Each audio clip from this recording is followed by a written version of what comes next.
Papnya ding video ta nyobon neng lain di kedong sabai. Đã đòn này thôi.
Mẹ đưa về Còn bạn lấy tiếng nào cho lê ngơi Mẹ đưa về Lo mẹ ta ra xa vết găm corona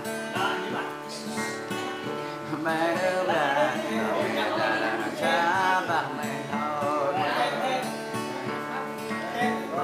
Mẹ đưa về Rồi bờ lấy chân môi Mẹ đưa về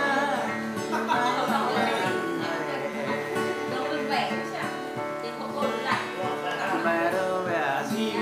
Giờ đọc ở này Mẹ đưa về Đọc dân nhớ chào lê mà hà bươi Mẹ đưa về Rồi đi lăn bắn